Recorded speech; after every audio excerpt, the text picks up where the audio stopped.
Good morning everyone. Praise God. എൻ്റെ പേര് മഞ്ജു. ദൈവത്തിന് നാമത്തിന് മഹത്വം ഉണ്ടാകട്ടെ. നമ്മുടെ ദൈവം യേശുക്രിസ്തു വളരെ നല്ലവനായ ദൈവം നമ്മളെ ന്യായം വിധിക്കാൻ വേണ്ടിയല്ല ഈ ലോകത്തിലേക്ക് വന്നത്, നമ്മളെ രക്ഷപ്പെടുത്താൻ വേണ്ടി. പാപത്തിന്റെ പടുകുഴിയിലായിരുന്ന വ്യക്തികളെ രക്ഷപ്പെടുത്താൻ വേണ്ടി അല്ലെ ഇങ്ങോട്ട് വന്നു.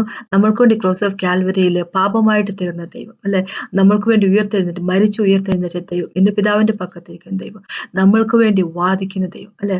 അപ്പോൾ ദൈവത്തെ, അങ്ങനെയുള്ള ഒരു ദൈവത്തെ നമ്മളുടെ ആവശ്യത്തിനനുസരിച്ച് നമ്മൾ നിർവചിക്കാൻ പോകരുത്, ഡിഫൈൻ ചെയ്യാൻ പോകരുത്, നമ്മളുടെ ഡെഫിനിഷൻ അനുസരിച്ച് ഡിഫൈൻ ചെയ്യാൻ പോകരുത് അല്ലെ. നമ്മൾക്ക് താല്പര്യമുള്ള രീതിയിൽ ദൈവത്തെ നമ്മൾ അങ്ങോട്ട് നിർവചിക്കാൻ പോകും. ദൈവം ഇങ്ങനെയായിരിക്കണം അല്ലെ, ദൈവം ഇങ്ങനെയുള്ള ആൻസർ എനിക്ക് തരണം ഞാൻ പ്രാർത്ഥിക്കുമ്പോൾ, എൻ്റെ പ്രാർത്ഥനയ്ക്ക് ഫലം എനിക്ക്, പ്രാർത്ഥിക്കുന്നതിൻ്റെ ഉത്തരം എനിക്ക് ഇത്രയധികം ദിവസത്തിൻ്റെ ഇടയ്ക്ക് എനിക്ക് കിട്ടണം അല്ലെ ഞാൻ പ്രാർത്ഥിക്കുന്ന അനുസരിച്ച് തന്നെ ദൈവം എനിക്ക് ഉത്തരം തരണം. അങ്ങനെയൊന്നും ദൈവത്തെ നമ്മൾ ഒരു ബോക്സിലാക്കി വെക്കാൻ വേണ്ടി ശ്രമിക്കരുത്, ലിമിറ്റ് ചെയ്യാൻ വേണ്ടി ശ്രമിക്കരുത്. കാര്യം എന്താന്ന് വെച്ച് കഴിഞ്ഞാൽ, ദൈവം യേശുക്രിസ്തു എന്താ പറയുക, രാജാവാണ്, യജമാനനാണ്, ലോർഡാണ്, നമ്മുടെ ജീവിതത്തിന്റെ എല്ലാത്തിന്റെ, ഈ ലോകത്തിന്റെ എല്ലാത്തിന്റെ അല്ലെ യജമാനനാണ്. അപ്പൊ നമ്മൾ മനസ്സിലാക്കുക, നമ്മളെ സ്വന്തം രക്തം കൊണ്ട് വീണ്ടെടുത്തിരിക്കണം. നമുക്ക് നമ്മുടെ പൊക്കത്തിൽ ഒരു അവകാശമില്ല, അധികാരം ഒന്നും ഇല്ലാത്ത വ്യക്തികളാണ്. അവൻ വീണ്ടെടുത്തതാണ് നമ്മൾ അല്ലെ.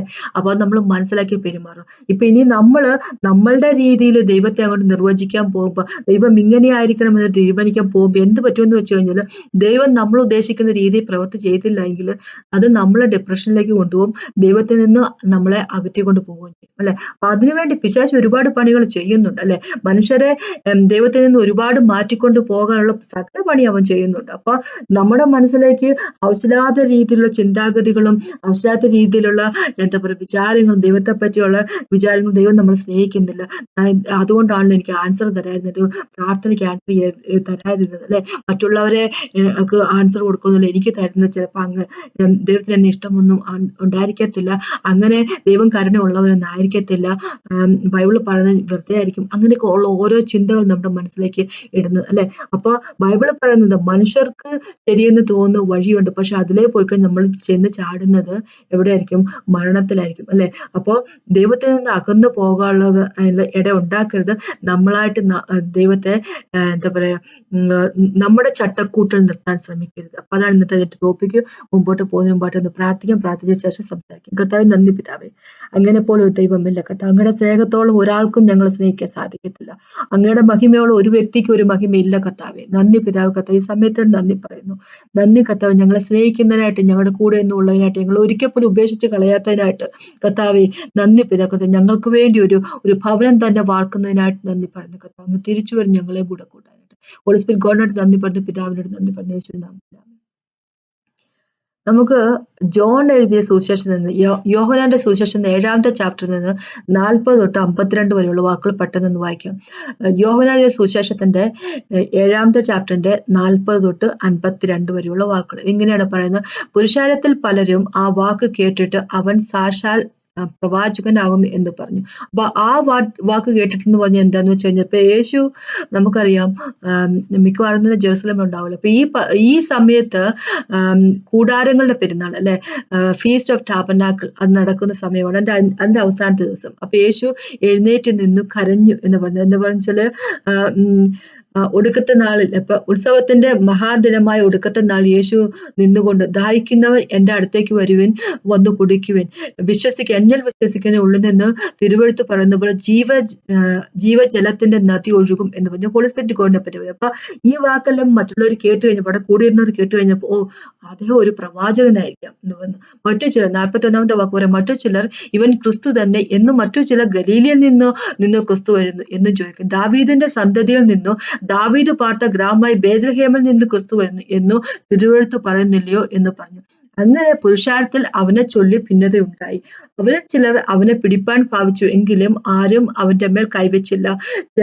ചേവകർ മഹാപുരോഹിതന്മാരുടെയും പരീശന്മാരുടെ അടുക്കൽ മടങ്ങി വന്നപ്പോൾ അവർ അവരോട്, നിങ്ങൾ അവനെ കൊണ്ടുവരാഞ്ഞത് എന്തു എന്ന് ചോദിച്ചു. ഈ മനുഷ്യൻ സംസാരിക്കുന്നത് പോലെ ആരും ഒരു നാൾ സംസാരിച്ചിട്ടില്ല എന്ന് ചേവകർ ഉത്തരം പറഞ്ഞു.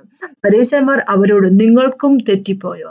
പ്രമാണികളിൽ ആകട്ടെ പരീശന്മാരിൽ ആകട്ടെ ആരെങ്കിലും അവനിൽ വിശ്വസിച്ചിട്ടുണ്ടോ? ന്യായപ്രമാണം അറിയാത്ത പുരുഷാരന്മാർ ശപിക്കപ്പെട്ടവരാകുന്നു എന്ന് ഉത്തരം പറഞ്ഞു. അവരിൽ ഒരുത്തനോ മുമ്പേ അവന്റെ അടുക്കൽ വന്നിരുന്ന നിക്കോദെമോസ് അവരോട് പറഞ്ഞു, ഒരു മനുഷ്യന്റെ വാമൊഴി ആദ്യം കേട്ട് അവൻ ചെയ്തത് ഇന്നത് എന്ന് അറിഞ്ഞിട്ടല്ലാതെ നമ്മുടെ ന്യായപ്രമാണം അവനെ വിധിക്കുന്നുവോ എന്ന് പറഞ്ഞു. അവർ അവനോട്, നീയും ഗലീലക്കാരനാണോ? പരിശോധിച്ചു നോക്കൂ, ഗലീലയിൽ നിന്ന് പ്രവാചകൻ എഴുന്നേൽക്കുന്നില്ലയോ എന്നുത്തരം പറഞ്ഞു.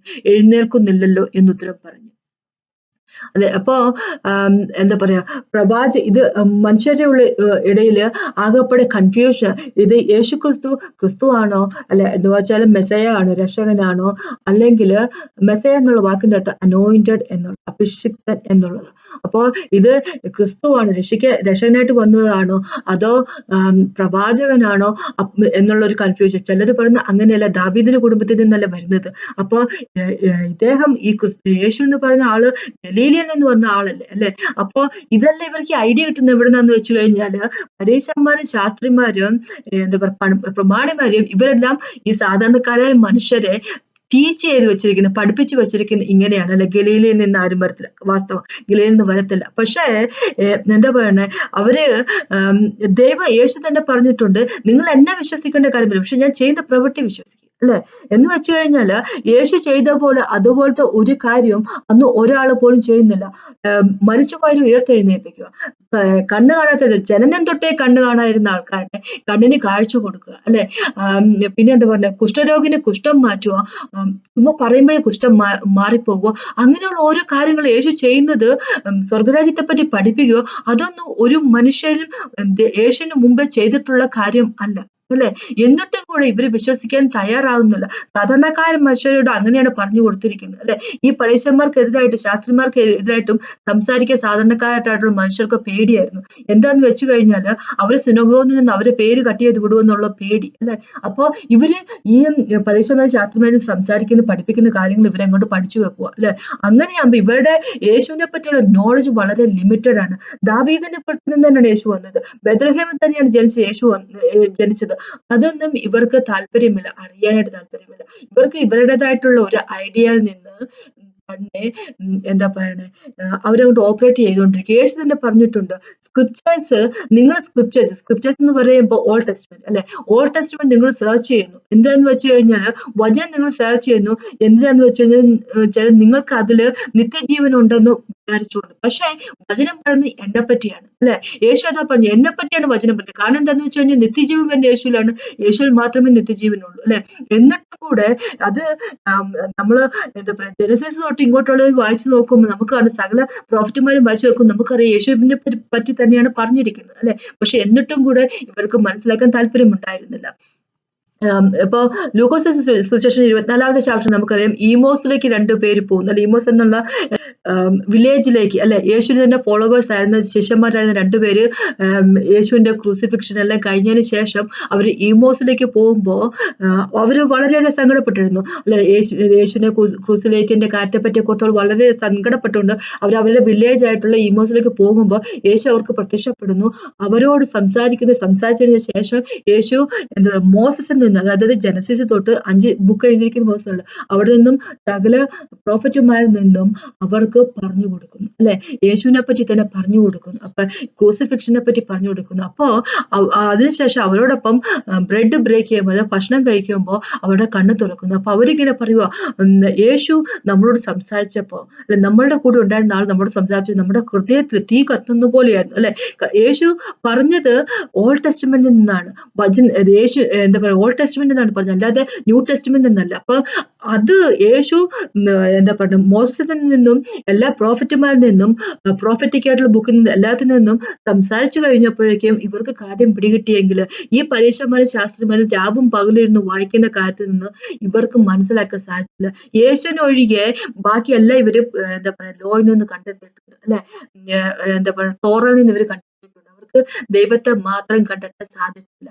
അവര് അവരുടേതായിട്ടുള്ള രീതിയിൽ അവര് എന്താ പറയാ, ഡിഫൈൻ ചെയ്തു, അല്ലെ? ഇങ്ങനെയാണ് ദൈവം എന്ന് അവർ വിചാരിച്ചു. ഗലീലയിൽ നിന്ന് ദൈവം വരത്തില്ല, അത് ദൈവം തന്നെ നമ്മുടെ മുമ്പിൽ, അല്ലെ? യേശു നമ്മുടെ മുമ്പില് മരിച്ചവരെ ഉയർത്തെഴുന്നേൽപ്പിച്ചാലും ഒന്നും കാര്യമില്ല, കാരണം ഗലീലയിൽ നിന്ന് ആള് വരത്തില്ല. അവര് അബദ്ധത്തിൽ അവരുടെ ആ ഒരു ഐഡിയയിൽ അവരിങ്ങനെ മുറുകെ പിടിച്ചുകൊണ്ടിരിക്കുക. ഗലീലയിൽ നിന്നും വരത്തില്ല. ഡേവിഡിന്റെ എന്താ പറയാ വീട്ടിൽ നിന്നും മാത്രം കുടുംബത്തിൽ നിന്നും മാത്രമേ ഉള്ളൂ എന്താ പറയാ രക്ഷകൻ വരത്തുള്ളൂ, ക്രിസ്തു വരത്തുള്ളൂ. ഇദ്ദേഹം എന്തൊക്കെ ചെയ്യുന്നു, എന്താ പറയാ 5000 പേർക്ക് ഭക്ഷണം കൊടുക്കുന്നു, 5000 പുരുഷന്മാർക്ക്, പിന്നെ അതിന്റെ കൂടെയുള്ള സ്ത്രീകൾ, പിന്നെ കുഞ്ഞുങ്ങൾ, അവർക്ക് ഭക്ഷണം കൊടുക്കുന്നു, വെള്ളത്തിൽ കൂടെ കടലിൽ കൂടെ നടക്കുന്നു, അല്ലെ, കണ്ണുപൊട്ടന്റെ കണ്ണ് തുറക്കുന്നു, എന്താ പറയുന്നത്, കുഷ്ഠരോഗിക്ക് മരുന്ന്, അതെല്ലാം വാസ്തവമാണ്. പക്ഷെ ഗലീലയിൽ നിന്ന് ആള് വരത്തില്ല. ഇവരപ്പൊ അവരുടെ അറിവിൽ തന്നെ അങ്ങ് പിടിച്ചു നിൽക്കുക. എന്താ പറ്റിയെന്ന് വെച്ച് കഴിഞ്ഞാൽ ഇവരെ അറിവ് കൊണ്ട് മറ്റുള്ളവർക്ക് പകർന്നു കൊടുക്കുകയും ചെയ്തിട്ട് സാധാരണക്കാരായ മനുഷ്യരും വിചാരിക്കുന്നത്, ഓ, ഗലീലയിൽ നിന്നാണല്ലോ യേശു വന്നിരിക്കുന്നത്, ഈ ഗലീലയിൽ നിന്ന് വരത്തില്ല, അല്ലെ. അപ്പൊ അതുകൊണ്ട് ഇത് ക്രിസ്തു അല്ല, ഇത് യേശു അല്ല, അല്ലെ, ലാംബ് ഓഫ് ഗോഡ് എന്നുള്ള ഒരു ഐഡിയയില്, ഒരു അറിവില് അവരിങ്ങനെ തന്നെ ഇങ്ങനെ അങ്ങ് നടന്നു പോകും. അപ്പൊ നമുക്കറിയാം യേശു തന്നെ പറഞ്ഞിട്ടുണ്ട്, എനിക്ക് എന്റെ വിറ്റ്നസ്, എന്റെ സാക്ഷി എന്ന് പറയുന്ന പിതാവാണ്. ഞാൻ ചെയ്യുന്ന വർക്ക് വേറൊരു സാക്ഷിയാണ്. ഇനി അതൊന്നും വേണ്ട, എനിക്ക് മനുഷ്യരുടെ സാക്ഷി കിട്ടേണ്ട കാര്യമൊന്നുമില്ല, എന്താ പറയണം, ഒപ്പീനിയൻ കിട്ടേണ്ട കാര്യമൊന്നുമില്ല. പക്ഷെ എന്നിട്ടും കൂടെ ഞാൻ പറയുവാണ്, നിങ്ങൾ രക്ഷപ്പെടാൻ വേണ്ടി ജോൺ ദ ബാപ്റ്റിസ്റ്റ്, അല്ലെ, ജോൺ ദ ബാപ്റ്റിസ്റ്റും എന്താ പറയണേ, എനിക്ക് വേണ്ടി എന്നെപ്പറ്റി റിവീൽ ചെയ്തിട്ടുണ്ട്, എന്നെപ്പറ്റി നിങ്ങളോട് പറഞ്ഞിട്ടുണ്ട്, അല്ലെ. അവനെങ്കിലും പറഞ്ഞ് നിങ്ങൾ കേക്ക്, ഞാൻ ചെയ്യുന്ന വർക്കെങ്കിലും നിങ്ങൾ കാണും, അല്ലെ, എന്നിട്ടെങ്കിലും നിങ്ങൾ എന്നെ വിശ്വസിക്കും എന്ന് യേശു പറഞ്ഞിരിക്കുക.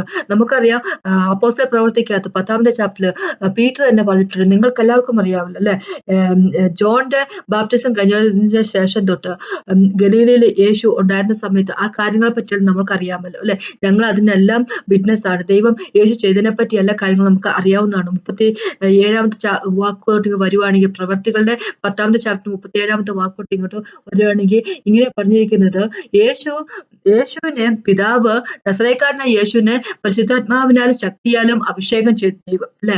അതിനുശേഷം യേശു എല്ലായിടത്തും നടന്നിട്ട് മറ്റുള്ളവർക്ക് നന്മ ചെയ്തു, പിശാച് ബാധിച്ചതിനായിരുന്ന ആൾക്കാരെ എല്ലാം വിടുവിച്ചു, അല്ലെ, എല്ലാവരും സൗഖ്യമാക്കി. കാരണം ദൈവം കൂടെ ഉണ്ടായിരുന്നു. അതെല്ലാം ഞങ്ങൾ സാക്ഷികളാണ്, അല്ലെ. ഇതെല്ലാം ഞങ്ങൾ കണ്ടതാണ്, അല്ലെ. പീറ്റർ അങ്ങനെ പറഞ്ഞു. അപ്പൊ ഇവരെല്ലാം കണ്ടതാണ് ദൈവം എന്താണ് ചെയ്യുന്നത്. എന്നിട്ടും കൂടെ മനുഷ്യർക്ക് ദൈവത്തിന് അവരുടേതായിട്ടുള്ള അണ്ടർസ്റ്റാൻഡിങ്ങൾ നിർത്താനാണ് താല്പര്യം. അപ്പൊ എന്താ പറ്റിയെന്ന് വെച്ച് കഴിഞ്ഞാല് അവർക്ക് യേശുവിനെ മിസ് ചെയ്തു പോയി, അല്ലെ.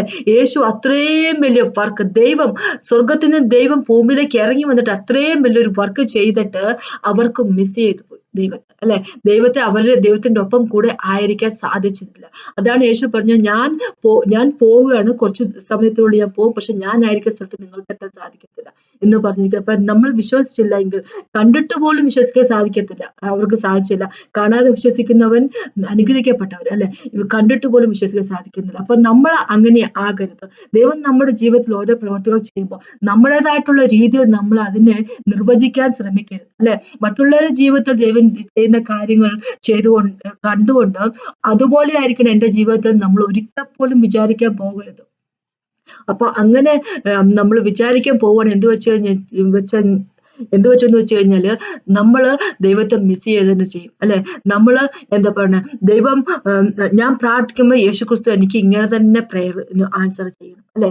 അല്ലെങ്കിൽ എനിക്ക് ഇത്രയും സമയത്തിനുള്ളിൽ തന്നെ എന്റെ ആൻസർ കിട്ടിയിരിക്കണം, അല്ലെ. ഇന്ന ദിവസം തന്നെ എനിക്ക് ആൻസർ കിട്ടിയിരിക്കണം, അത് ആൻസർ ഇങ്ങനെ തന്നെ ആയിരിക്കണം, അല്ലെ. അപ്പൊ ദൈവം ഇങ്ങനെ മൂവ് ചെയ്യുന്നതിൽ അത് ദൈവം ആയിരിക്കത്തില്ല. എനിക്ക് ഇങ്ങനത്തെ ഒരു വേർഡ് അല്ല ബൈബിളിൽ നിന്ന് കിട്ടുന്നത്, ചിലപ്പോൾ ദൈവം ആയിരിക്കത്തില്ല എന്നോട് സംസാരിക്കുന്നത്, അല്ലെ.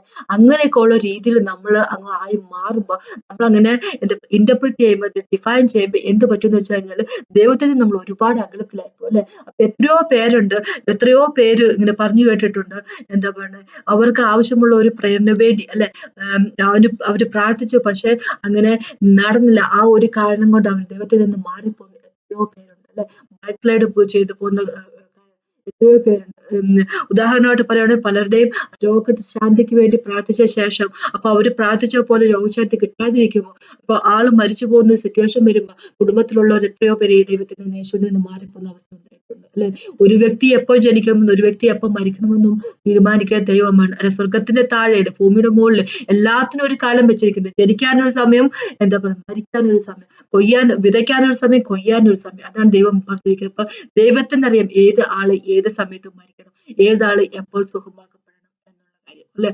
അപ്പൊ അതനുസരിച്ച് നമ്മള് ദൈവത്തെ ദൈവമായിട്ട് തന്നെ നമ്മള് നമ്മുടെ ജീവിതത്തില് പ്രതിഷ്ഠിച്ചില്ല എങ്കിൽ നമ്മളുടെ ആവശ്യത്തിനനുസരിച്ച് നമ്മൾ വളയ്ക്കാനും തിരിക്കാനും പോകാതിരിക്കുകയോ ചെയ്യുവാണെങ്കിൽ നമുക്ക് ദൈവമായിട്ട് നല്ലൊരു ബന്ധം ഉണ്ടായിരിക്കും. നമ്മുടെ ആവശ്യത്തിന് വെച്ച് നമ്മൾ അവനെ ഇന്റർപ്രിറ്റ് ചെയ്യാൻ പോവുകയോ വളയ്ക്കോ തിരിക്കുകയോ അല്ലെ ബെൻഡ് ചെയ്യാൻ ശ്രമിക്കുകയോ ചെയ്യുവാണെങ്കിൽ നമ്മുടെ ആവശ്യത്തിനനുസരിച്ച് നമ്മള് ദൈവത്തിന്റെ വചനത്തെ മാറ്റിമറിക്കാൻ ശ്രമിക്കുകയാണെങ്കിൽ നഷ്ടപ്പെട്ടു പോകുന്നത് നമ്മളുടെ ജീവിതമായിരിക്കും അല്ലെ. നമ്മള് യേശുവായിട്ടുള്ള ബന്ധത്തിൽ നിന്ന് നമ്മൾ അകന്നു പോകും. ദൈവത്തിന് നമ്മളിൽ നിന്നുള്ള ബന്ധം നമ്മളോടുള്ള ബന്ധം ഒരിക്കൽ പോലും പോകത്തില്ല. ദൈവം തീരുമാനമെടുത്തു. ദൈവത്തിന് സ്നേഹമെന്ന് പറഞ്ഞ തീരുമാനമാണ്. ഞാൻ ഇവരെ സ്നേഹിക്കും. ഇവര് പാപികളാണെങ്കിൽ പോലും, എന്റെ വഴിയിൽ നടക്കാത്ത വ്യക്തികളാണെങ്കിൽ പോലും, എന്റെ കൂടെ എന്താ പറയുന്നെ നിൽക്കാത്ത വ്യക്തികളാണെങ്കിൽ പോലും ഞാൻ ഇവരെ സ്നേഹിക്കും എന്നുള്ള തീരുമാനം ദൈവം എടുത്തതാണ് അല്ലെ. പറ്റുന്ന എന്താ വെച്ചാൽ നമ്മള് ദൈവത്തിൽ നിന്നും അകന്നു പോകാനുള്ള ഇടവരും അല്ലെ. അതാണല്ലോ പിശാചിന് വേണ്ടത്. അപ്പൊ നമ്മളുടെ രീതിയിലേക്ക് എന്താ പറയുക ദൈവത്തെ കൊണ്ടുവരാൻ ശ്രമിക്കാതിരിക്കുക. അവന്റെ രീതിയിലേക്ക് നമ്മൾ മാറുക അല്ലെ. അപ്പൊ നമ്മൾക്ക് ദൈവം തരുന്ന ആൻസറുകൾ അതാണ് കറക്റ്റ്. നമ്മുടെ പ്രേയറിന് ദൈവം ഏത് രീതിയിൽ ആൻസർ തരുന്നു അതാണ് പ്രോപ്പർ ആയിട്ടുള്ള ആൻസർ എന്ന് മനസ്സിലാക്കുക അല്ലെ. അല്ലെങ്കിൽ നമ്മുടെ രീതിയിലേക്ക് അവനെ എന്താ പറയുക ഇന്റർപ്രറ്റ് ചെയ്യാതിരിക്കാൻ ശ്രമിക്കുക. അപ്പൊ നമുക്കറിയാം എലൈജയെ പറ്റി നമുക്കറിയാം. എലൈജ കാർമൽ പർവ്വതത്തിൽ അത്രയും വലിയൊരു ദൈവത്തിന് വർക്ക് ചെയ്തിട്ട് പ്രാർത്ഥിച്ചിട്ട് എന്താ പറയുക ആകാശത്തിൽ നിന്ന് സ്വർഗത്തിൽ നിന്ന് ദൈവം തീ വരെ ഇറക്കി കൊടുത്തിട്ട് അല്ലെ എല്ലാം കണ്ടു കഴിഞ്ഞപ്പോ അവസാനം ആഹാബ് ചെന്ന് ജെസബേലിനോട് പറയുന്നു അല്ലെ ഇവനെ ഈ ചെയ്ത കാര്യങ്ങളെ പറ്റി അവരുടെ പ്രോഫറ്റുമാര് അല്ലെ ബാലിന്റെ പ്രോഫറ്റുമാരെ എല്ലാം എലൈജ കൊന്ന കാര്യത്തെ പറ്റി പറയുമ്പോ എന്താ പറയുക ജെസബേല് ഒരു ഭീഷണി മുഴക്കുന്നു അല്ലെ. നാളെ വൈകുന്നേരത്തിനകം നിന്നെ ഞാൻ ഫിനിഷ് ആക്കും, നീ അവരെ കൊന്നപ്പോൾ നിന്നെ ഞാൻ ഫിനിഷ് ആക്കും എന്ന് പറയുമ്പോ പേടിച്ചോടുന്നു അല്ലെ. എലൈജ പേടിച്ചതിന്റെ കാര്യം എന്താന്ന് വെച്ച് കഴിഞ്ഞാല് എലൈജ വിചാരിച്ചുകൊണ്ടിരുന്നത് ഇത്രയും ദൈവത്തിന്റെ വലിയൊരു പ്രവൃത്തി കാണുമ്പോ ആകാശത്തിൽ നിന്ന് സ്വർഗത്തിൽ നിന്ന് തീയല്ല ഇറങ്ങി വരുന്നത് കാണുമ്പോ എന്താ പറയുക തീ കൊണ്ട് പ്രൂവ് ചെയ്യുന്നവനാണ് ദൈവം എന്ന് അല്ലെ യഹോവ എന്ന് പറഞ്ഞു കഴിയുമ്പോൾ ലോർഡ് എന്ന് പറഞ്ഞു കഴിയുമ്പോൾ അത് ദൈവം പ്രൂവ് ചെയ്ത് കഴിയുമ്പോൾ ആൾക്കാരിൽ പെട്ടെന്ന് തന്നെ അങ്ങ് മാറും. പെട്ടെന്ന് തന്നെ അവര് ദൈവത്തിലേക്ക് തിരിച്ചു വരും എന്നുള്ള ഒരു വിചാരത്തിൽ എലൈജ പോയപ്പോ അങ്ങനെയൊന്നും കാണാതിരുന്നപ്പോൾ എലൈജയ്ക്ക് ഭയങ്കര ഡിപ്രഷൻ ആയി പോയി അല്ലെ. അപ്പൊ എലൈജ വിചാരിച്ചു ഇതാണ് നടക്കാൻ പോകുന്നത്, ഇങ്ങനെയാണ് ഞാൻ ദൈവത്തോട് പ്രാർത്ഥിക്കുമ്പോൾ ദൈവം എന്താ പറഞ്ഞ പ്രത്യേകിച്ച് തന്നെ ഒരു വലിയൊരു മഹത്വമായിട്ടുള്ള പ്രവൃത്തി ചെയ്തു കഴിയുമ്പോൾ ആൾക്കാരെല്ലാം കൂടെ റിവൈവ്ഡ് ആയി പോകാൻ പോവുക. എല്ലാവർക്കും ഒരു റിവൈവൽ നടക്കാൻ പോകും. ആൾക്കാരെല്ലാം കൂടെ ട്രാൻസ്ഫോംഡ് ആയി പോകുമ്പോൾ അവരിൽ ദൈവത്തെ രക്ഷകനായിട്ട് സ്വീകരിക്കാൻ പോകും. പക്ഷെ അതൊന്നും നടന്നില്ല. അതൊക്കെ കണ്ടു കഴിഞ്ഞപ്പോഴേക്കും എലൈജയ്ക്ക് ആപ്പാടെ പേടി, എലൈജയ്ക്ക് ആപ്പാടെ എന്താ പറയാ സങ്കടം, വിഷമം, ഡിപ്രഷൻ അല്ലെ. അപ്പൊ അത് അങ്ങനെ ഇരിക്കുന്ന സമയത്താണ് ജെസബലിന്റെ ഭീഷണി വരുന്നത്. അപ്പൊ അതാകുമ്പോ ഓടി ഒളിക്കുക അല്ലെ. അപ്പം ആ ഭീഷണിയുടെ മുമ്പിൽ നിന്ന് അത്രയും മഹാനായിട്ടുള്ള എന്താ പറയാ ദൈവദാസൻ ആ സാധാരണക്കാരായ മനുഷ്യരുടെ മുമ്പിൽ നിന്ന് ഓടി ഒളിക്കുക ചെയ്യുന്നു അല്ലെ. ഓടി ഒളിച്ചു കഴിയുമ്പോ മൗണ്ട് ഹോരബിള് ചെന്ന് കഴിയുമ്പോ അല്ലെ നേരത്തെ തന്റെ പൂർവ്വ പിതാക്കന്മാർ മോസസ് ഒക്കെ ദൈവത്തെ കണ്ടുമുട്ടിയ സ്ഥലത്ത് മൗണ്ട് ഹോരബിള് മൗണ്ട് സീനായി അവിടെ ചെന്ന് കഴിയുമ്പോ അവിടെ ദൈവം എലൈജയോട് സംസാരിക്കുന്നു. അപ്പൊ എലൈജയോട് നീ എന്താ ഇവിടെ എന്ന് ചോദിക്കുമ്പോ അല്ലെ എലൈജ കാര്യം പറഞ്ഞു, ഇതാണ് കാര്യം, ഞാൻ വിചാരിച്ച റിവൈവൽ നടക്കും, അത് നടന്നില്ല. അതിനുശേഷം എലൈജയോട് മലയിലേക്ക് മാറി നിൽക്കാൻ ദൈവം ആദ്യം എന്താ കാറ്റായിട്ട് അല്ലെ ഭൂമികുലുക്കമായിട്ട് തീയായിട്ട് പോയി. അതെല്ലാം എന്താ പറയാ എലൈജ പ്രതീക്ഷിക്കുന്നുണ്ട്, ദൈവത്തെ പ്രതീക്ഷിക്കുന്നുണ്ട് അതിലൊക്കെ ഉണ്ടാകുന്നു. പക്ഷെ അതിനേക്കാളൊക്കെ അങ്ങനെയൊന്നും അല്ല എലൈജ പ്രതീക്ഷിക്കാത്ത ഒരു രീതിയിൽ അല്ലെ ചെറിയൊരു വോയിസ് ആയിട്ട് ദൈവം സംസാരിക്കും. ദൈവം എന്താ പറയുക എലൈജയോട് ഇടപെടുന്നു. അപ്പൊ ദൈവത്തിന് ഏത് രീതിയിലും വേണം ഇടപെടാം. അവൻ ദൈവമാണ് അല്ലെ.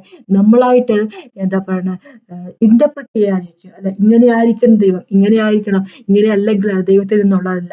ഒരു ആൻസർ വേറെ ഡിഫറെന്റ് ആയിട്ടുള്ള രീതിയിൽ കിട്ടുവാണെങ്കിൽ പ്രേയറിൽ നിന്ന് കിട്ടുന്ന ഒരു ആൻസർ ഡിഫറെന്റ് ആയിട്ടുള്ള ഒരു ആൻസറാണ് കിട്ടുന്നെങ്കിൽ ഇത് ദൈവത്തിൽ നിന്നുള്ളതല്ല, ദൈവം ഇങ്ങനെയല്ല എന്നുള്ള ഒരു വിചാരത്തിലേക്ക് പോകാതിരിക്കുക അല്ലെ.